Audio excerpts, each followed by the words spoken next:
বিয়ের আগের দিনই শ্বশুরবাড়িতে এসে উঠেছে সফিয়া। অপছন্দের ছেলের সঙ্গে জোর করে বিয়ে দেওয়ায় বাড়ি ছেড়ে পালিয়েছে সে। মা বাবা মারা যাবার পর থেকে বাবার দ্বিতীয় বিয়ে তার জন্য কাল হয়ে দাঁড়িয়েছে। শুনেছি এ বিয়েতে মোটা অঙ্কের টাকাও নিয়েছে তার শ্রদ্ধেয় বাবা লতিফুর রহমান। মা মারা যাবার পর থেকে বাবার আচরণে পরিবর্তন দেখা দিয়েছে। অবশেষে ঘরছাড়া করতে দ্বিধাহীন পাত্রের হাতে তুলে দিতে রীতিমতো উদ্বিগ্ন হয়ে পড়েছেন লতিফুর রহমান। আর কোনো উপায় খুঁজে না পেয়ে মায়ের দেওয়া শখের বালাজোড়া হাতে পড়ে উদ্দেশ্যহীন এই শহরের বুকে পা বাড়ালো সফিয়া। কি করবে, কোথায় যাবে কিছুই জানা নেই তার। শুধু জানে তার একজন রব আছে, যিনি তাকে কখনো একা ছেড়ে দিবেন না। বিকাল গড়িয়ে সন্ধ্যা নামার উপক্রম। শেষ বিকেলের সূর্যটা রক্তিম আকার ধারণ করেছে, ঠিক যেন সফিয়ার হৃদয়ের ক্ষতের মতো। আসরের সালাদ শেষ করে বাসা থেকে বেরিয়েছে সে। মাগরিবের সালাদ কোথায় পড়বে এখনও অজানা তার। এই নিষ্ঠুর শহরের বুকে কে তাকে আশ্রয় দিবে? অবশেষে খুঁজে পেল ছোট্ট একটি টঙের দোকান। দোকানের সামনে সরু চিকন একটি বেঞ্চিতে গিয়ে বসল সে। গায়ে আলখাল্লা, বোরকা আর মায়ের দেওয়া শেষ স্মৃতিটুকু। এই মুহূর্তে তার ঠিক কী করা উচিত সে কিছুতেই বুঝে উঠতে পারছে না। রবকে ডাকা ছাড়া আর কোনো উপায় তার ছিল না। সফিয়া কিছুটা নিশ্চিন্ত হয়ে নিল, তার অজু এখনও স্থায়ী। তাই আর দেরি না করে সরু বেঞ্চিটাতে মাগরিবের সালাদ পড়তে শুরু করলো। এদিকে রাস্তাটা খুবই শুনশান নীরব। সবে সন্ধ্যা হওয়া সত্ত্বেও লোকজনের চলাচল নিতান্তই স্বল্প। শেষ রাকাতের শেষ বৈঠকে সফর উপলব্ধি করতে পারল কেউ একজন তার দিকে চেয়ে আছে। ভয় আর কৌতূহল তাকে ঝাপড়ে ধরল। দরুদ শরীফ আর দোয়ায়ে মাসুরা দ্রুত পড়ল সে। সালাম ফিরিয়ে পাশ ফিরতে না ফিরতে অজানা লোকটি বলে উঠল, এই যে, আপনার কি বাড়িঘর নেই? এই টঙের দোকানের সরু বেঞ্চিতে নামাজ পড়ছেন? পাশ ফিরে একজন অপরিচিত পুরুষের কণ্ঠ শুনে সফিয়া কিছুটা ভয় আর লজ্জা মিশ্রিত কণ্ঠে বলল, আপনি আপনি কে? আমি এ শহরের একজন অভাগা পুরুষ, যার জীবনে কোনো ইচ্ছা নেই, স্বাধীনতা নেই, নেই আবেগ। আমার কথা বাদ দেন, আপনি কে আগে সেটা বলেন। এই রাতের বেলা এখানে কি করছেন? বোরকা দিয়ে তো আপাত মস্তক ঢেকে রেখেছেন, দেখে চেনারও কোনো ফুরসত নেই।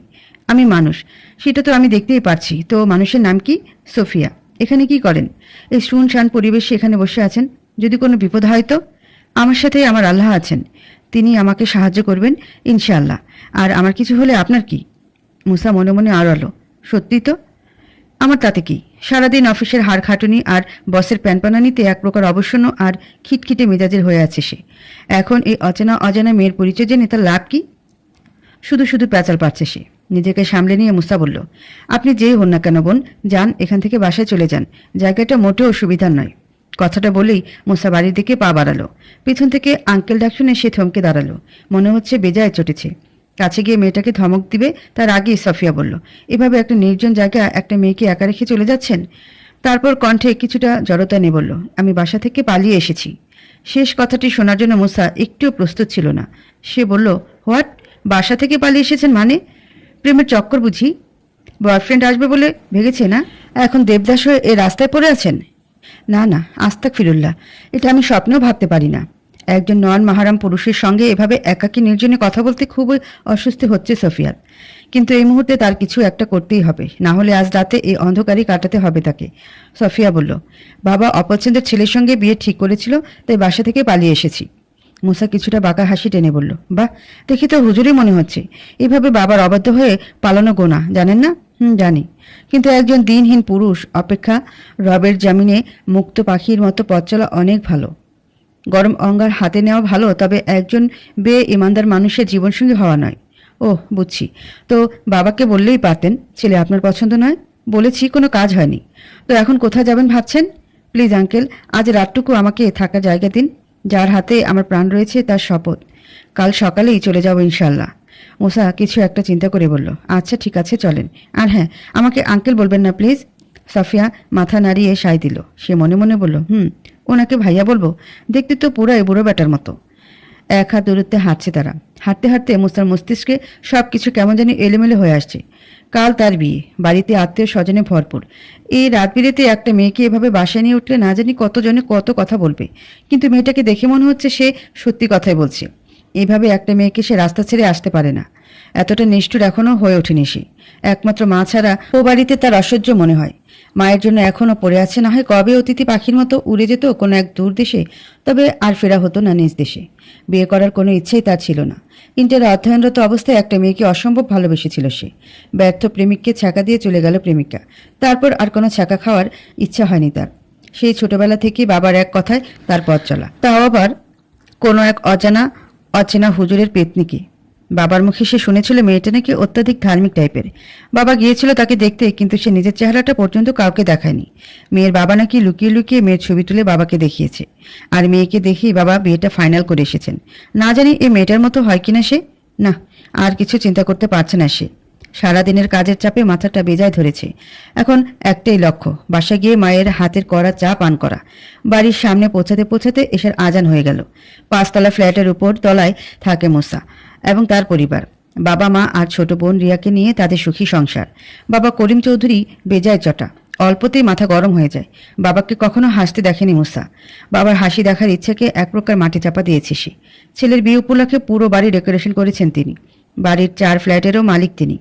নিচের সবগুলোতে ভাড়াটিয়া উঠিয়েছেন। একমাত্র ছেলের বিয়ে বলে কথা, সমস্ত আত্মীয় স্বজন আর উল্লাসে উৎফুল্ল হয়ে আছে সর্বত্র। বাড়ির এমন সাজসজ্জা দেখে সোফিয়ার মনে প্রশ্ন জাগলো। মুসাকে উদ্দেশ্য করে বলল, আজ এখানে কোনো অনুষ্ঠান হচ্ছে নাকি? হ্যাঁ, কাল আমার বিয়ে, তাই বাড়িটা এমন করে সাজানো হয়েছে। মুসার মুখে এমন কথা শুনে সোফিয়া এক দফা চমকে উঠল। মনে মনে চিন্তা করলো, এখন কি ওনার সঙ্গে যাওয়া ঠিক হবে? কি এমন হবে, কাল সকালেই তো সে চলে যাবে। সিঁড়ি বেয়ে উপরে উঠে কলিং বেলে চাপ দিতেই দরজার ওপাশ থেকে একজন মধ্যবয়সী মহিলা দরজা খুলে দিল। মুসার পাশে আপাত মস্তক বোরকায় আবৃত একটা মেয়েকে দেখে মহিলার হাসি হাসি মুখখানি ফ্যাকাশে হয়ে উঠল। মুখে কৃত্রিম কান্না টেনে এনে বললেন, মুসার মা, দেখবে এসো। এই রাত বিরেতে তোমার ছেলে কোত্থেকে এক মেয়েকে নিয়ে এসেছে। মহিলার চিৎকার শুনে বেশ কয়েকজন ইতিমধ্যে সেখানে এসে দাঁড়িয়েছে। মুসা আগে থেকে জানতেও পরিস্থিতি এমন বেগতিক আকার ধারণ করবে, তাই সে খুব একটা বিস্ময় প্রকাশ করল না। পায়ের জুতা জোড়া একপাশে খুলে রেখে সফিয়াকে উদ্দেশ্য করে বলল, ভেতরে আসুন। লজ্জা আর সংকোচ মিশ্রণ করে সফিয়া ঘরের মধ্যে প্রবেশ করল। উপস্থিত সকলের দৃষ্টি এখন তার দিকে। মুসার মা হামিদা বানু ছেলের কাছে গিয়ে প্রশ্ন করলেন, এটা কে বাবা? বলছি মা, আমি ফ্রেশ হয়ে আসি। না, তুই আগে উত্তর দিয়ে যাবি। উনি রাস্তায় বিপদে পড়েছিলেন, আর তাছাড়া উনি বাসা থেকে পালিয়ে এসেছেন। যাওয়ার কোনো জায়গা নেই, তাই নিয়ে এলাম। রাতটুকু থেকে সকালে চলে যাবে। হামিদা বানু সোফিয়ার কাছে গিয়ে বললেন, তোমার নাম কি মা? সোফিয়া। ওহ, ভালো নাম। তুমি দাঁড়িয়ে কেন, বসো না। বসবে না? খড়খড় কণ্ঠে পুরুষ কণ্ঠ ভেসে এলো। সকলের দৃষ্টি এখন তার দিকে। করিম চৌধুরী ছেলের দিকে তাকিয়ে বললেন, তুমি ভুলে যেও না, কাল তোমার বিয়ে। আর আমি আমার বন্ধুকে কথা দিয়েছি, তার কন্যার সহিত তোমার বিয়ে হবে। এর হেরফের আমি করব না। এখন এই রাত বিরাতের সময় যদি কোনো হেরফের করো, তোমার অবস্থা মোটেও ভালো হবে না বলে দিচ্ছি। বাবা, তুমি কি আমাকে সন্দেহ করছো? মোটেও না, আমি শুধু তোমাকে স্মরণ করিয়ে দিলাম। হ্যাঁ, আমার মনে আছে, বলে মুসা হনহন করে নিজের রুমের দিকে চলে গেল। ফ্রেশ হয়ে এসে মুসা দেখতে পেল সফিয়ার চারপাশে মৌমাছির মতো ঘিরে আছে তার পরিবার আর আত্মীয় স্বজন। একটার পর একটা যারা করেই চলেছে তারা। মুসার ফুফু টিটকিরি কেটে বললেন, এইভাবে বাড়ি থেকে পালিয়ে এসেছো কেন? হ্যাঁ? প্রতিটি কথার জবাব সোফিয়া খুব সুন্দরভাবে দিয়ে যাচ্ছিল। তার প্রত্যেকটি কথার মাঝে ইসলামের বিষয়গুলো রয়েছে। মুসার ছোট বোন রিয়াকে উদ্দেশ্য করে হামিদা বানু বললেন, যা তো মা, ওকে ঘরে নিয়ে যা। এসেছে পর্যন্ত মেয়েটা প্রশ্নের উত্তর দিয়েই যাচ্ছে। আপা, আপনি একটু চুপ করেন তো। যা মা, তুই নিয়ে যা। আসেন আপু। রিয়া সফিয়াকে নিয়ে একটি রুমে এলো। সফিয়া রিয়াকে উদ্দেশ্য করে বলল, আমাকে একটা জায়নামাজ দিবে বোন? আমি সালাদটা পরে নিব, আর অজু করার জায়গাটা দেখিয়ে দিবে প্লিজ। হ্যাঁ শিওর, আসুন আমার সঙ্গে। রিয়া একটি ওয়াশরুম দেখিয়ে দিয়ে বলল, এই যে আপু, এখান থেকে আপনি অজু করে নিতে পারবেন। জাজাকিল্লাহ প্রিয় বোন। রিয়া কিছুই বুঝতে পারল না, তবুও খুব একটা বোঝার ভাব নিয়ে বলল, নয়, বলতে হয় ওয়া ইয়াকি। সরি আপু, আমি আপনার কথা বুঝতে পারিনি। কোনো সমস্যা নেই বোন। জাজাকিল্লাহ অর্থ আল্লাহ তোমাকে উত্তম যাজা দান করুক, আর ওয়াকি অর্থ তোমাকেও আল্লাহ উত্তম যাজা দান করুক। জি আপু, বুঝতে পেরেছি। সফিয়া আর কাল বিলম্ব না করে ওয়াশরুমে প্রবেশ করলো। সফিয়ার সঙ্গে কথা বলে রিয়ার হৃদয়ে একরকম পুলকিত ভালো লাগা কাজ করলো। এই অল্প সময় তাকে অনেক বেশি আপন মনে হচ্ছে অনেক দিন আগে থেকেই তাদের পরিচয়টা পাকা হয়ে আছে। সফিয়াকে ওয়াশরুম দেখিয়ে দিয়ে বিছানার এক কোণে বসে ফোন স্ক্রলিং করছিল রিয়া। এমন সময় ওয়াশরুম থেকে বেরিয়ে এলো সফিয়া। হিজাব আর নিকাব খুলে গায়ে জড়িয়েছে সে। অজুর পানির ফোটায় ফোটায় কবিরা গুনাহ বিসর্জিত হচ্ছে। ওয়াশরুম থেকে বেরিয়ে রিয়াকে উদ্দেশ্য করে বলল, জায়নামাজটা কোথায় রেখেছ বোন? সফিয়ার কথায় ফোনের স্ক্রিন থেকে চোখ তুলে সম্মুখে এক পরীকে দেখতে পেল সে। মানুষ এত সুন্দর হতে পারে তার জানা ছিল না। রিয়া বিস্ময় নিয়ে তাকিয়ে আছে সফিয়ার চাওয়ার প্রতি তার কোনো ভ্রুক্ষেপ নেই। পাশে তাকাতেই জায়নামাজটি দেখে সফিয়া হাতে নিল। তারপর রিয়ার দিকে এগিয়ে গিয়ে বলল, এভাবে তাকিয়ে আছো যে? আমি ভাবছি আপু, একটা মানুষ এত সুন্দর হতে পারে কিভাবে? তারপরে তুমি কিভাবে নিজেকে লুকিয়ে রাখো, অথচ অসুন্দর হওয়া সত্ত্বেও তারা নিজেদের প্রেজেন্ট করতে বিজি। শোনো বোন, পৃথিবীতে কোনো মানুষই অসুন্দর নয়। আল্লাহ সুবহানাহু ওয়া তাআলা সকল মানুষকে সুন্দর করে সৃষ্টি করেছেন, আর কারো চামড়াকে করেছেন কালো, কারো খয়েরি, আবার কারো সাদা। এটা আল্লাহর ইচ্ছায় সৃষ্টি হয়েছে। এতে করে আল্লাহ পরীক্ষা করেন কার অহংকার কত গভীর। দিন শেষে এই যৌবন মুছে যাবে, শরীর কুঁকড়ে যাবে, শুধু রয়ে যাবে নেক আমল। কেয়ামতের দিন চামড়া দিয়ে নয়, নেক আমল দিয়ে বিচার করবেন আল্লাহ। আর যারা জান্নাত পেয়ে যাবে তারা হবে সর্বশ্রেষ্ঠ সুন্দর। দিন শেষে মনটা সুন্দর হলে পৃথিবী সুন্দর। তুমি থাকো, আমি নামাজটা পড়ে আসি, তারপর গল্প করবো ইনশাআল্লাহ। আর হ্যাঁ, তুমিও নামাজটা পড়ে নাও বোন, আমি পিরিয়ডে আছি আপু। আর কথা না বাড়িয়ে রবের কৃতজ্ঞতা জ্ঞাপন করে সোফিয়া নামাজে দাঁড়িয়ে গেল। নামাজ শেষে মোনাজাতে দুহাত উঠিয়ে রবের নিকট দোয়া করলো। আর তুমি তো বলেছ আমি তাকে পথহারা পেলাম, অতঃপর পথ দেখালাম। যে ব্যক্তি তার রবের জন্য কিছু ছেড়ে দেয়, তার রব তাকে উত্তম কিছু দান করেন। নিশ্চয়ই তিনি উত্তম পরিকল্পনাকারী। আমিন ইয়া রাব্বুল আলামিন। এশার সালাদ শেষ করে বিছানার এক কোণে গিয়ে বসল সোফিয়া। রিয়াকে দেখতে না পেয়ে একা একা বসে রইল সে। বাড়ির কথা তার খুব বেশি মনে পড়ছে। বাবা তাকে খুব আদর করত, কিন্তু মাঝে মাঝে তার চেহারা ভয়ঙ্কর রূপ ধারণ করত। সফিয়া সৎমা লাইলি বেগম খুব কড়া স্বভাবের মহিলা। বাড়ির সকল কাজ সফিয়া নিজ হাতে করত। তার বাবার দ্বিতীয় পক্ষের মেয়ে রাবেয়া এবার অষ্টম শ্রেণীতে অধ্যয়নরত সে। সফিয়ার সাথে তার বেজায় ভাব। আজ তার জন্যই সে বাড়ি থেকে পালাতে পেরেছে। আসার সময় রাবিয়া নিজের হাত খরচের 100 টাকা সফিয়ার হাতে দিয়ে বলেছিল, বুবু এটা রাখো, হয়তো তোমার কাজে আসবে। সফিয়া নিতে অস্বীকৃতি জানালেও রাবিয়ার জোরাজুরিতে এক প্রকার বাধ্য হয়েই সে ছোট্ট নোটটি হাতে নিয়েছিল সে। ফেরার সময় রাবিয়া কাঁদো কাঁদো সুরে বলেছিল, বুবু ভালো থেকো। আব্বাই কেন যে তোমারে ওই বড় লোকের বেটার সাথে বিয়ে দিতে চাইলো, তবে দেখো আমার মন বলছে আল্লাহ তোমারে কখনো ছেড়ে দিবে না, তুমি অনেক সুখী থাকবা বুবু। রাবেয়ার কথা মনে হতেই সফিয়ার দু চোখ ছলছল করে উঠল। হেজাবের এক কোণে মুছে নিল চল। এমন সময় রিয়া এসে বলল, তুমি কাঁদছো কেন আপু? কই না তো। সরি, আমি তুমি করে বলে ফেলেছি। না প্রবলেম নেই, এটাই সুন্দর। আচ্ছা ওকে, তুমি কাঁদছো এটা আমার থেকে লুকিও না, আমি সব বুঝি বুঝলে। তাই নাকি? হ্যাঁ। আর এভাবে হেজাব জড়িয়ে কতক্ষণ থাকবে তুমি? না বোন, আমার কোনো সমস্যা হচ্ছে না। এটা আমি মানতে পারছি না আপু, এই গরমে তোমার কোনো সমস্যা হচ্ছে না এটা বললেই আমি বিশ্বাস করে নিব? দাঁড়াও, আমি তোমাকে একটি ওড়না বের করে দিই। না বোন, বাড়িতে অনেক মেহমান আছে, তাছাড়া ওড়নাতে পরিপূর্ণ পর্দা করা ডিফিকাল্ট। আমি বরং হেজাবে সেভ আছি আলহামদুলিল্লাহ। রিয়া আর কোনো বাক্য ব্যয় করলো না, সে হুট করেই বলে ফেলল, আয় হায়, মা আমাকে চা বানাতে বলেছিল। এবার নির্ঘাত আমি মারা পড়ব দেখো। রিয়া একটু ব্যস্ত হয়ে উঠতে যাবে এমন সময় সফিয়া বলল, আমি কি তোমার সঙ্গে যেতে পারি? হ্যাঁ নিশ্চয়ই, কেন নয়। রিয়া সফিয়াকে কিচেনে নিয়ে গেল। ওদের বাসায় দুইটা কিচেন, একটাতে লোক সমাগমে যাতায়াত ভারী, অন্যটা ছিমছাম গরনের সীমিত জায়গা। রিয়ার লোক সমাগম এড়িয়ে সেখানেই চলে গেল। সোফিয়া বলল, আচ্ছা তুমি যদি কিছু মনে না করো, আমি কি চাটা বানাতে পারি? হ্যাঁ অবশ্যই। রিয়া সব কিছু দেখিয়ে দিয়ে বলল, আচ্ছা আপু, তোমার চা বানানো শেষ হলে ওই ঘরটাতে গিয়ে বসো, আমি আসছি। জি আচ্ছা ইনশাআল্লাহ। সোফিয়া চায়ের কাপে চা ঢেলে রিয়ার দেখানো রুমটাতে গিয়ে বসলো। প্রথম দিকে খারাপ লাগলেও এবারের একটা বিষয় সোফিয়ার হৃদয় ছুঁয়েছে। সে নিতান্তই একটা অচেনা মানুষ, তবুও তাকে স্বাধীনভাবে এ বাড়িতে চলাফেরা করতে কেউ বাধা দিচ্ছে না। সোফিয়া রুমে প্রবেশ করে দেখল খুব সুন্দর এবং পরিপাটি একটি বেডরুম।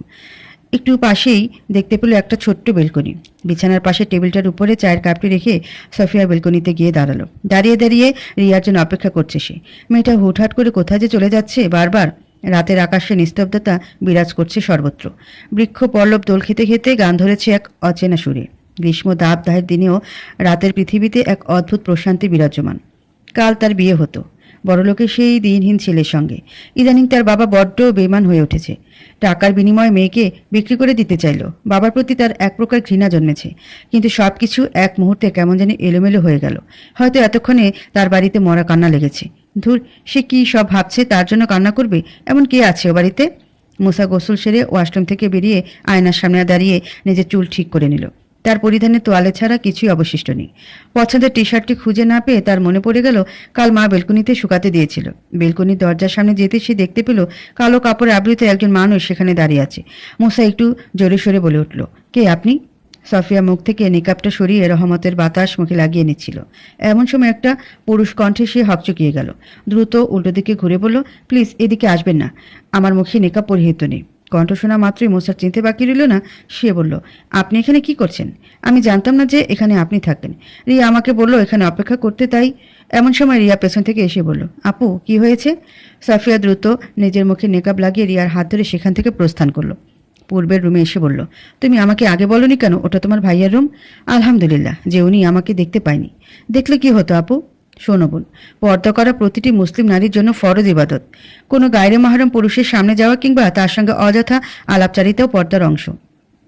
আজ থেকে তুমিও পর্দা করা শুরু করবে বোন। আমাদের বাসায় কেউ পর্দা করে না আপু, মা কিছুটা করে। রিয়া এবং সফিয়ার কথাবার্তার মাঝে কেউ একজন দরজা টোকা মেরে বলল, আসতে পারি? রিয়া সেদিকে দৃষ্টি দিয়ে বলল, আসো না আপু। সফিয়া বলল, এটা কে? পরিচয় করিয়ে দিই।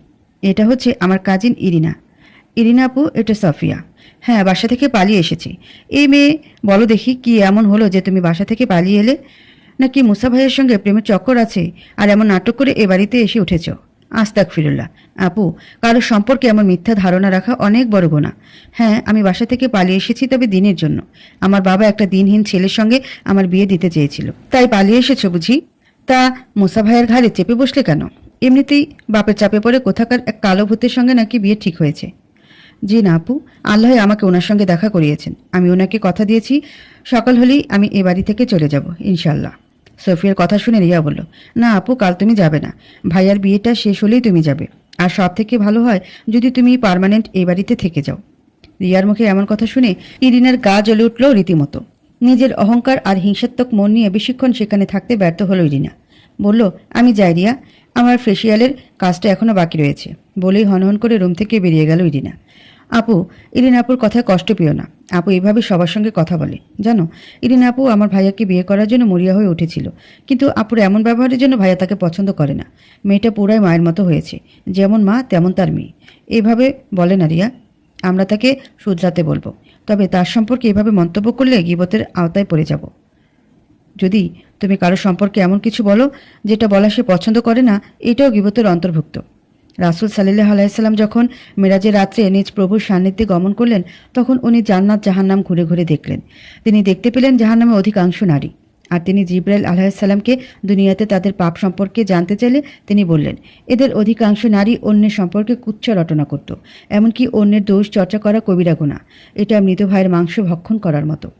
আল্লাহ সুবহানাহু ওয়া তাআলা ইরশাদ করেন, হে মুমিনগণ, তোমরা কারো দোষ অনুসন্ধান করো না, আর একে অন্যের গীবত অগোচরে দুর্নাম করো না। তোমাদের কেউ কি স্বীয় মৃত ভাইয়ের গোশত খেতে পছন্দ করবে? এটা তো তোমরা অবশ্যই ঘৃণা করে থাকো। আর আল্লাহকে ভয় করো। নিঃসন্দেহে আল্লাহ বড় তাওবা কবুলকারী ও দয়ালু। সূরা হুজুরাত 12 আয়াত। জি আপু, বুঝতে পেরেছি। আপু, তুমি অনেক কিছু জানো। আমিও শিখবো আপু। আমাকে শেখাবে? জি ইনশাল্লাহ প্রিয় বোন। কিন্তু তুমি তো কাল চলে যাবে বলছো। তাহলে কিভাবে শেখাবে আপু? কাঁদো কাঁদো সুরে বলল রিয়া। আপু, তুমি যদি আমার ভাইয়ের বউ হতে কত না ভালো হতো। আমি বাবার থেকে শুনেছি যার সঙ্গে ভাইয়ের বিয়ে হবে সেও নাকি তোমার মতো অনেক বেশি পর্দানশীল আর ফরেজগার। জানো, বাবা যখন তাকে দেখতে গিয়েছিল সে নাকি নিজের ফেসটাও দেখাতে না করে দিয়েছিল। কথাটা শুনে সোফিয়ার মনের মাঝে খট করে একটা শব্দ হয়, যেটা সে আর তার রব ছাড়া কেউ শুনতে পায় না। সেদিন সন্ধ্যাবেলায় থালা বাসনগুলো গুছিয়ে রেখে সবে বিছানায় গায়ে এলিয়ে দিয়েছে, এমন সময় তার বাবা এসে বলল, কাল তোকে পাত্রপক্ষ দেখতে আসবে, রেডি থাকিস। পাত্রের সঙ্গে কে কে আসবে বাবা? পাত্র আসবে না, তার বাবা আসবে। বাবা, আমি তোমাকে আগেই বলেছি, পাত্র ছাড়া আমি কাউকে নিজের মুখ দেখাবো না। লতিফুর রহমান মেয়ের জিদ খুব ভালো করেই জানেন, তাই আর বাড়াবাড়ি না করে বললেন, কিভাবে দেখাতে হয় সেটা আমি খুব ভালো করেই জানি। সেদিন বাবার কথার আগামাথায় কিছুই বোঝেনি সোফিয়া। রিয়ার মুখ থেকে কথাটি শুনে তার কৌতূহল হলো খুব করে। সে জিজ্ঞাসা করলো, তারপর মেয়েটি তার ফেস দেখে আসনি? না তো। বাবা বলল মেয়ের বাবা নাকি লুকিয়ে লুকিয়ে পিক তুলে তারপর বাবাকে দেখিয়েছি। সোফিয়ার শিরা উপশিরা গরম হাওয়া বয়ে গেল। তাহলে কি তার বাবা? না, আমি এসব কি ভাবছি? আমি কেন হতে যাব? অন্য কেউ তো হতে পারে। বাবা কখনো এমনটি করবে না আমার বিশ্বাস। সাফিয়া নিজেকে শান্ত করে বলল, ওহ মাশাল্লাহ, আল্লাহ তোমার হবু ভাবিকে বারাকাহ দান করুন। আমিন সুম্মা আমিন। টি শার্ট নিতে আসা হুট করে একটা কালো বোরকা পরিহিতা কাউকে দেখতে পেয়ে কিছুটা এগিয়ে যেতে এক সুন্দরী অপরূপাকে দেখতে পেল মুসা। তার মস্তিষ্কে ভেসে উঠল, এই মেয়েটিকেই সে রাস্তা থেকে নিয়ে এসেছে। মেয়েটা এতটা সুন্দর। তার মনে পড়ে গেল জারার কথা। লাস্ট যেদিন তাদের ব্রেকআপ হয়েছিল সেদিন ছিল বসন্তের প্রথম 10 দিন। পৃথিবীর বুকে হাজার ফুলের বসবাস। পাখিরা সব নতুন সাজে মেতে উঠেছে। চারিদিকে স্নিগ্ধ বাতাস। ঢাকা শহরের পরতে পরতে যানবাহন আর বসন্তের গন্ধ মিলেমিশে একাকার হয়ে উঠেছে। মুসা কথা দিয়েছিল এ বসন্তে যারাকে বিয়ের প্রস্তাব দিয়ে চিরদিনের জন্য নিজের করে নেবে। সেদিন নীল শাড়ি আর খোলা চুলে এসেছিল যারা, কিন্তু সে একানেই সঙ্গে করে এনেছিল তার ফিয়ন্সিকে। মুসার সম্মুখে দাঁড়িয়ে এক নাগারে বলেছিল হাজারো কথা, যারা খুব বেশি সুন্দর ছিল এমনটিও নয়। তবু রূপের দাম্ভিকতা তাকে আষ্টে পৃষ্ঠে ধরেছিল। সেদিন মুসাকে উদ্দেশ্য করে যারা বলেছিল, শোনো মুসা, এতদিন আমাদের যা হবার তা হয়েছে, পাস্ট ইন পাস্ট, অ্যান্ড এখন আমি অল টাইম ফিউচার নিয়ে থিঙ্ক করি। মাই কাজিন রোহান গত মাসে ইটালি থেকে দেশে ফিরেছে। বাই দ্য ওয়ে, না চাইতেও বাবা মা রোহানের সঙ্গে আমার বিয়ে ঠিক করে ফেলেছে। আই থিঙ্ক তোমার মতো ছোনো ছাড়া একটা ছেলে আমার সঙ্গে যায় না। নিজেকে আয়নায় দেখো একবার। নামটাও রেখেছে মুসা, আনকালচার নেম। আর হ্যাঁ, নিজের জীবনটাকে গুছিয়ে নিও। আর দোয়া করছি খুব ভালো একটা ওয়াইফ পেয়ে যাবে। রোহান, তুমিও দোয়া করে দাও। আসি, ভালো থেকো। সেদিন বলার মতো কোনো ভাষা মুসার ছিল না। তারপর থেকে কখনো কোনো মেয়ের প্রতি দুর্বলতা কাজ করেনি তার। কিন্তু সফিয়াকে দেখেছে সে, মেয়েটার মাঝে অদ্ভুত এক জাদু আছে। এতদিন বোরকা নেকাব পরিহাতে মেয়েদের মুসার খুব অসহনীয় মনে হতো। হয়তো তাদের সৌন্দর্য নেই, আর এই জন্য এভাবে সবসময় নিজেকে ঢেকে রাখে। কিন্তু আজ তার ধারণা পাল্টে গেল। সফিয়াকে দেখা সত্ত্বেও মুসা খুব একটা ভাব নিয়ে সফিয়ার কাছে জানতে চাইল, কে আপনি? কই, তার কাজিনরা তো কখনো তাকে দেখে এমন করেনি। ইরিনা তার গায়ে উপর পড়লে বাঁচে, আর এই মেয়ে তার থেকে পালাচ্ছে কেন? এতটা সুন্দর হওয়া সত্ত্বেও মেয়েটা এভাবে নিজেকে ঢেকে রেখেছে। মুসা লাস্ট কবে সালাত আদায় করেছে তার জানা নেই। আর এই মেয়েকে সে যত দেখছে তত অবাক হচ্ছে। বিছানায় শুয়ে শুয়ে সোফিয়ার কথা ভাবছে মুসা। তার জন্য এমন কেন হচ্ছে মুসার? বুকের বাপাসটা ধুর ধুর করে উঠছে। সমস্ত শরীরে একবার শিহরণ খেলে গেল। কাল এমন সময় তার ঘরে অন্য কেউ থাকবে। কেমন হবে সে? যারার মতো তাকে আবার অবহেলা করে চলে যাবে না তো? নাকি থেকে যাবে চিরদিনের জন্য? আজকের সকালটি অন্যরকম। রাতে শহরের বুকে বৃষ্টির হামলা হয়েছে। কয়েকবার মেঘের ভারী গর্জনও শোনা গিয়েছে। সফিয়া এবং রিয়া একটা বেডে ঘুমিয়েছিল। সেই আজানের আগে ঘুম থেকে উঠেছে সে। ফজরের নামাজ শেষ করে ড্রয়িং রুমে আসতেই কোনো জনমানবের চিহ্ন পেল না সেখানে। এখন সকাল 7টা, অথচ কেউ ঘুম থেকে ওঠেনি। এরা কি নামাজ পড়ে না? মুসলিম হিসেবে জন্মগ্রহণ করে এদের জীবনটাই ব্যর্থ। সফিয়া দেখতে পেল পাশের রুমটাতে টিপ টিপ করে আলো জ্বলছে। সফিয়া সেদিকে এগিয়ে যেতেই দেখতে পেল কেউ একজন গুনগুন করে কোরআন তেলাওয়াত করছে। কৌতূহলবশত সেদিকে এগিয়ে গিয়ে সফিয়া দরজা টোকা দিতেই ভেতর থেকে পারমিশন এলো। কে? ভেতরে আসো। সফিয়া সালাম দিয়ে ভেতরে প্রবেশ করলো। মুসার মা হামিদা বানু সালামের প্রত্যুত্তর জানিয়ে বলল, ও তুমি? রাতে খুব ভালো হয়েছে মা। জি আন্টি, আলহামদুলিল্লাহ। এখানে এসে বসো। সফিয়া হামিদা বানুর পাশে গিয়ে বসলো। হামিদা বানু বললেন, কোরআন পড়তে পারো? জি আন্টি, আলহামদুলিল্লাহ। আমাকে একটু পড়ে শোনাবে? হ্যাঁ, অবশ্যই। সফিয়া সূরা ওয়াকিয়া পাঠ করলো। তার মিষ্টি তেলাওয়াত হামিদা বানুকে বিমোহিত করলো। তিনি বললেন, বাহ, তুমি তো অনেক সুন্দর করে তেলাওয়াত করো মা। জানো, আমার বৌমাটা নাকি তোমার মতোই পরেশগার। আমার ছেলেটাই বিয়েতে রাজি নয়, তবে আমার বিশ্বাস মেয়েটা আমার ছেলেটার জীবন পাল্টে দিবে। ওর বাবার বন্ধুর মেয়ে। বন্ধুকে কথা দিয়ে ফেলেছে, তাই একরকম রাজি হয়েছে ছেলেটা। সফিয়া জানতো তার বাবার একজন শহরে বড়লোক বন্ধু আছে। সে এটাও জানতো তার বাবার বন্ধুর ছেলের সাথেই নাকি তার বিয়ে ঠিক করেছিল। সফিয়ার সব কেমন এলোমেলো মনে হয়। কি হচ্ছে? সে এই মুহূর্তে যেটি ভাবছে সেটাই কি তাহলে সত্যি? যার থেকে পালাতে সে বাসা থেকে পালিয়ে এসেছে তার কাছে সে ধরা দিল? সে কি বিয়ের আগের দিন শ্বশুরবাড়িতে এসে উঠেছে? হামিদা বানু বললেন, তুমি থাকো মা, আর যাওয়ার কথা ভুলেও মুখে এনো না। আমি যাই, সবার জন্য নাস্তা রেডি করতে হবে। আন্টি, একটা কথা বলি। হ্যাঁ বলো। আজকের নাস্তাটা না হয় আমি রেডি করি, তুমি করবে? তিনি মুচকি হেসে বললেন, আচ্ছা মা। হামিদা বানু থেকে বিদায় নিয়ে সফিয়া নাস্তা রেডি করার জন্য পা বাড়ালো। দরজার ওপাশে কারোর সঙ্গে ধাক্কা খেয়ে সজোরে মেঝেতে পড়ে কপালের ডান পাশটা ক্ষত হয়ে উঠল। মুসা নিজের বলিষ্ঠ হাত দ্বারা সফিয়াকে মেঝে থেকে তুলতেই পাশ থেকে কেউ একজন বলে উঠল, বাহ, এই সাত সকালে এসব কি দেখছি আমি? এই মেয়ে, তুমি এ বাড়িতে কি মতলব এসেছো? হ্যাঁ, সত্যি করে বলবে? ফুপুর কথা শুনে সোফিয়া দ্রুত নিজেকে ছাড়িয়ে নিয়ে দেওয়ালের কোল ঘেঁষে দাঁড়ালো। মুহূর্তে ঘটে যাওয়া বিষয়টি সে স্বাভাবিকভাবে নিতে পারছে না। ললাটে প্রচণ্ড রকম ব্যথা অনুভব হচ্ছে। ভাগ্যিস রুম থেকে বেরোনোর সময় নিকাবটা লাগিয়ে এসেছিল। পর পুরুষের দৃষ্টিগোচর থেকে এই সামান্য ক্ষত তার কাছে নগণ্য। সামনে উপবিষ্ট ভদ্রমহিলা আবার বললেন, এ মেয়ে, এত হুজুকে পানা করো তাহলে পরপুরুষের গা পড়া স্বভাব কেন? ফুপুর এমন কথা শুনে মুসা প্রতিবাদে সুরে বলল, ফুপু, তুমি এসব কি বলছো? উনি কেন আমার গায়ে পড়তে যাবে? অকস্মাৎ একটি দুর্ঘটনা হয়ে গিয়েছে, এটা নিয়ে এত কথা বলার কি প্রয়োজন? সংক্ষেপে বলতে গেলে রহিমা বেগম মুসার একমাত্র ফুপু। নিজের মেয়ের সঙ্গে মুসার পরিণয় করতে না পারায় তিনি একরকম ক্ষুদ্র প্রেমী হয়ে উঠেছেন। সফিয়া আসছে দেখে রহিমা বেগমের তার প্রতি আক্রোশ। সফিয়া কথা বলার অবস্থায় নেই। ললাটের ক্ষতটিতে প্রচণ্ড রকম ব্যথা অনুভব করছে। সমস্ত শরীর নিথর হয়ে আসছে। নিজেকে সামলাতে না পেরে অবচেতন অবস্থায় মেঝেতে লুটিয়ে পড়ল সে। এতক্ষণে হামিদা বানু পাশে উপবিষ্ট ছিলেন। তিনি ছেলেকে উদ্দেশ্য করে বললেন, ওকে রুমে নিয়ে চল বাবা, কপালে আঘাত পেয়েছি। মুসা সফিয়াকে কোলে করে নিয়ে রিয়ার রুমে আসলো। রিয়া বিস্ময় নিয়ে বলল, আপুর কি হয়েছে ভাইয়া? মুসা কোনো উত্তর না দিয়ে বিছানায় শুয়ে দিল সফিয়াকে। হামিদা বানু বললেন, মুসা তুই বাইরে যা বাবা, আমরা দেখি কি করা যায়। কেন মা, আমি এখানে থাকলে প্রবলেম কি? সফিয়া পর্দা করে, তুই থাকলে ওর পর্দা লঙ্ঘন হবে। হয়তো এখন ওর জ্ঞান নেই, তবে আমরা বিবেকহীনের মতো ওর পর্দা লঙ্ঘন করাতে পারি না। মুসা কিছু একটা ভেবে বাইরে চলে গেল। হামিদা বানু সফিয়ার মুখ থেকে নিকাবটি খুলে দেখতে পেল ক্ষতস্থানে ভীষণভাবে ইনজুর হয়েছে। রিয়া ওয়ার্ড্রপ থেকে ফার্স্ট এড বক্স এনে কপালে ব্যান্ডেজ করে দিল।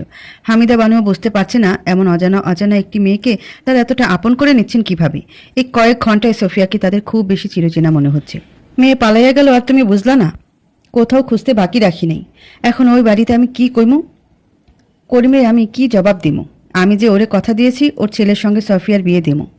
আর কয়েক ঘন্টা বাদেই ওর আয়সা যখন দেখবো সোফিয়া বাড়ি থেকে পালাইছে, তখন আমার মান সম্মান থাকবো?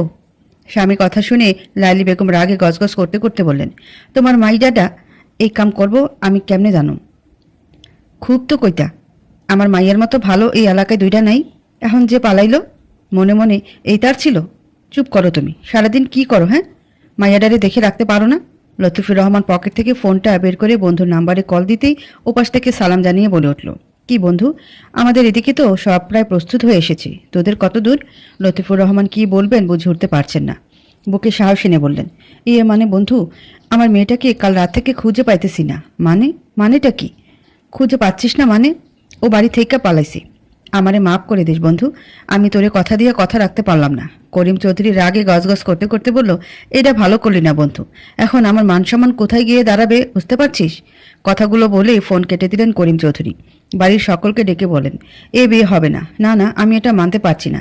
এই শহরে আমার যেটুকু নাম খ্যাতি আছে তা এইভাবে মুছে যেতে পারে না।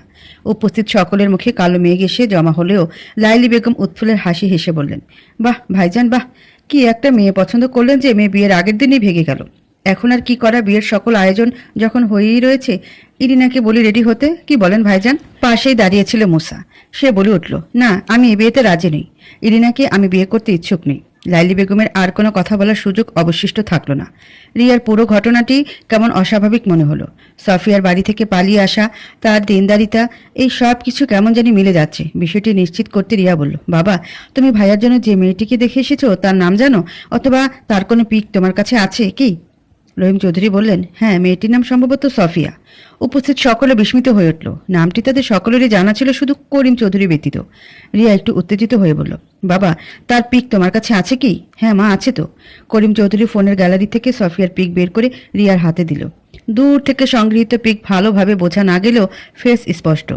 সফিয়ার আর চিনতে বাকি রইল না। সে উৎফুল্ল হয়ে বলল, বাবা এই মেয়েটাকে তো কাল রাতে ভাইয়া বাসায় নিয়ে এসেছি। মৌসা রিয়ার থেকে ফোনটা নিয়ে আশ্চর্যের সীমা অতিক্রম করল। বেলকনিতে যে মেয়েটাকে সে দেখেছিল এটাই সেই মেয়ে। রাস্তা যাকে নামাজ পড়তে দেখেছিল এটাই সেই মেয়ে। মৌসা হৃৎপিণ্ড ধুক করে উঠল। এটা কিভাবে সম্ভব? বাড়ির প্রতিটি কোনায় কোনায় বিস্ময়ের আভা ছড়িয়ে পড়ল। রিয়া দ্রুত নিজের রুমে গিয়ে দেখল সফিয়া এখনও অবচেতন হয়ে শুয়ে আছে। সে সফিয়ার পাশে বসে জ্ঞান ফেরার অপেক্ষায় রইল। সফিয়া ধীরে ধীরে নিজের চোখ মিলতে রিয়াকে পাশে দেখতে পেল। রিয়া বলল, ভাবি ঘুম ভাঙলো? এখন কেমন আছো? সফিয়া উঠতে চেষ্টা করলো। রিয়া সফিয়াকে ধরে আদর সহ করে বলল, এখন কেমন লাগছে ভাবি? সফিয়া অবাক হয়ে বলল, ভাবি? হ্যাঁ ভাবি, তুমি ভাইয়ার সঙ্গে ধাক্কা খেয়ে মেঝেতে পড়ে গিয়েছিলে, তারপর কপালে ইনজুর হয়েছিল। আমি তোমাকে ব্যান্ডেজ করে দিয়েছি। আমাকে ভাবি বলছো কেন? ভাইয়ার বউকে ভাবি বলবো না তো কি বলবো শুনি? ভাইয়ার বউ মানে? যার জন্য তুমি বাসা থেকে পালিয়ে এসেছো, তার কাছে এসেই ধরা পড়ে গিয়েছো। এখন পালাবার জায়গা নেই। সফিয়ার আর বুঝতে বাকি রইল না সে যেটা ভেবেছিল সেটাই ঠিক হলো। মুসার সম্পর্কে সে যা শুনেছিল সে ততটাও খারাপ নয়। সফিয়া আর আপত্তি করল না।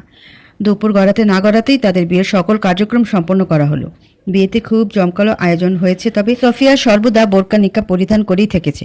গোধূলি বিকেলের মনোরম পরিবেশে বাড়ির পেছনের দিকটি অন্যভাবে ডেকোরেশন করা হয়েছে। প্রকৃতি আর খোলা আকাশের নিচে বরকনে পাশাপাশি বসে আছে। তাদের মাঝে এক হাত পরিমাণ দূরত্বের ব্যবধান।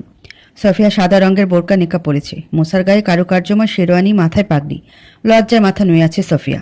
রিয়া পাশে গিয়ে বলল, ভাবি ভাইয়ার থেকে দূরে বসে আছো যে, কষ্ট হচ্ছে না? ভাইয়ার কাছে গিয়ে বসো, না হলে আমার ভাইয়াটা শিওর হার্ট অ্যাটাক করবে। সফিয়ার মনে হচ্ছে মাটিতে মিশে যেতে। রিয়াটাও না এত দুষ্টু। সফিয়াকে বলে কাজ হবে না বিধায় রিয়া এবার ভাইয়ার কাছে গিয়ে বলল, ভাইয়া তোর এইভাবে দূরত্ব বজায় রেখে বসে আছিস কেন? তোরা কি ট্রাফিক নিয়ম পালন করছিস? তোর সমস্যাটা কোথায়? আমার ভাইয়ার কষ্ট আমি না বুঝলে কে বুঝবে বল? মোসেবার কিছু একটা চিন্তা করে বলল, তুই ঠিকই তো বলেছিস, কিন্তু কোনো কিন্তু নয়।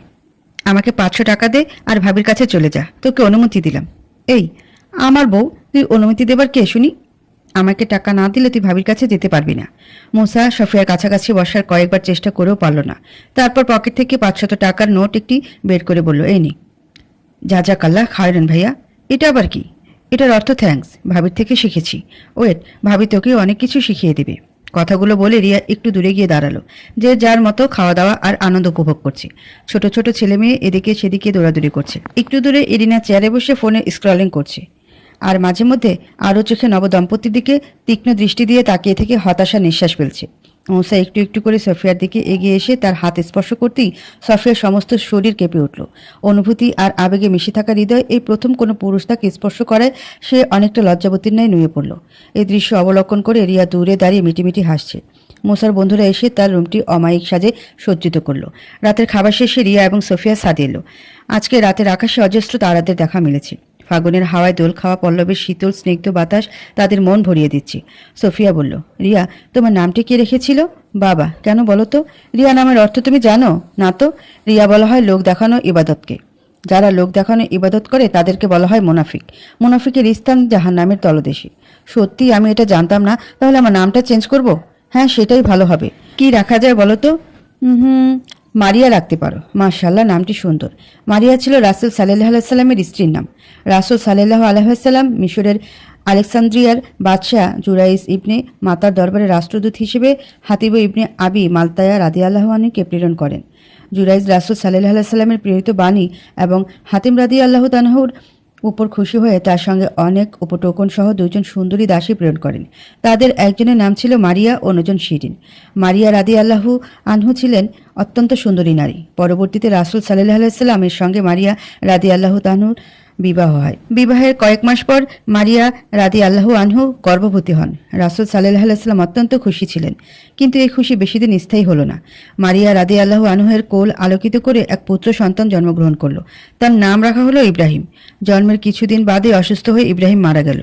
সোফিয়ার চোখ বেয়ে কয়েক ফোঁটা অশ্রু গড়িয়ে পড়ল। রাতের আধারে স্পষ্ট বোঝা না গেলেও কণ্ঠস্বরে স্পষ্ট কান্নার আওয়াজ ভেসে এলো। রিয়া বলল, ভাবি তুমি কাঁদছো? প্রিয় হাবিবের দুঃখই আমাদের দুঃখ। তার কষ্ট মানেই আমাদের কষ্ট।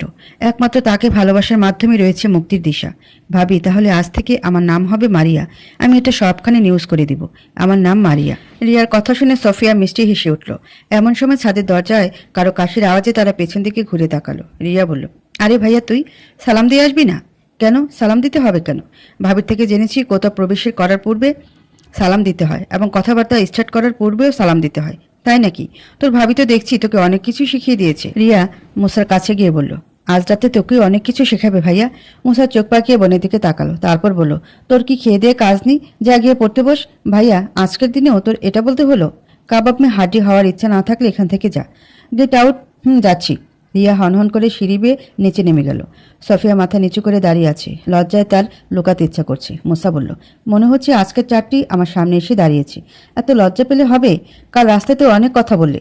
ভাগ্যিস কাল তোমাকে রাস্তা থেকে তুলে এনেছিলাম। তা না হলে নিজের এমন চাঁদের টুকরা বউটাকে আজ হারাতে হতো। সফিয়া চুপ করে আছে। এমন পরিস্থিতিতে তার খুবই অস্বস্তি ঘিরে ধরেছে। এই মুহূর্তে তার ঠিক কী বলা উচিত ভেবে পাচ্ছে না। মুসা আবার বলল, আমাকে বিয়ে করে তুমি খুশি নও? জি আলহামদুলিল্লাহ, রবের সন্তুষ্টিতেই আমি সন্তুষ্ট। আজ রাতে মুসার বলা শেষ না হতে সফিয়া বলল, প্লিজ আমাকে কিছুটা সময় দিন। মুসা কি জানি বলতে যাবে, কিন্তু তার বলা হলো না। অবশেষে সফিয়াকে আশ্বস্ত করে বলল, নো প্রবলেম, তোমার ইচ্ছের বিরুদ্ধে আমি কিছুই করব না। আমার প্রতি বিশ্বাস রাখতে পারো।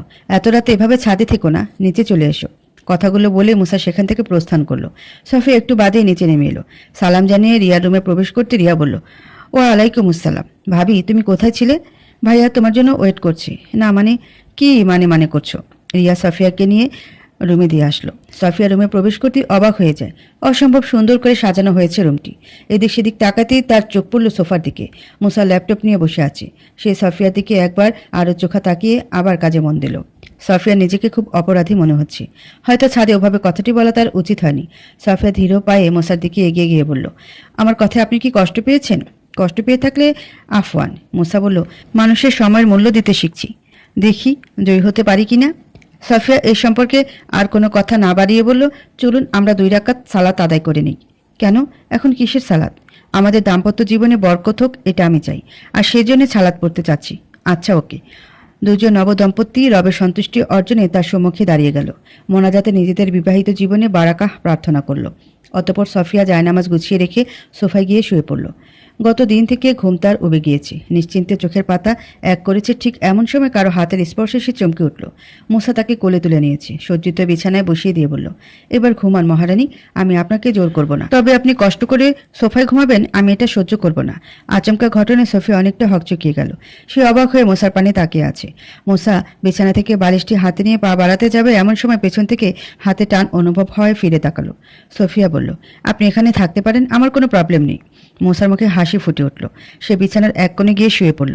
সফিয়ার মাঝে অপরাধবোধ কাজ করছে। সে কি তার স্বামীকে কষ্ট দিয়ে ফেলছে? মুসা কি তার প্রতি অসন্তুষ্ট? কারণ সে পড়েছে, কোনো পুরুষ নিজ স্ত্রীকে তার শয্যার দিকে ডাকলে সে যদি তাতে সাড়া না দেয়, অতঃপর সে তার উপর রাগান্বিত হয়ে রাত্রি যাপন করে, তাহলে ফেরেশতারা তার উপর লানত করতে থাকে যতক্ষণ না সে সকালে উপনীত হয়। সমস্ত লজ্জা আর সংকোচ ছেড়ে ফেলে সফিয়া মুসার বাহুতে মাথা রেখে তাকে জড়িয়ে ধরে বলল, আমাকে মাফ করে দিন প্লিজ। আমি যদি আপনাকে কোনোভাবে কষ্ট দিয়ে ফেলি আমাকে ক্ষমা করে দিন। এতক্ষণ অনেক কষ্ট দিয়েছ, এবার সব কষ্ট ধুয়ে মুছে সাফ হয়ে গিয়েছে জানো জানো আজ থেকে তুমি আমার জানো। অতঃপর দুজন নবদম্পতি সুখের সাগরে হারিয়ে গেল। রাতে নিস্তব্ধতার সঙ্গে তাদের ভালোবাসা সক্রিয় হয়ে উঠল। জীবনের বয়ে চলা স্রোতে ভেসে যাওয়া মাঝিবিহীন তরীর ন্যায় ভেসে গেল তারা। থাই গ্লাসের কাচ ভেদ করে চাঁদের আলো এসে পড়েছে।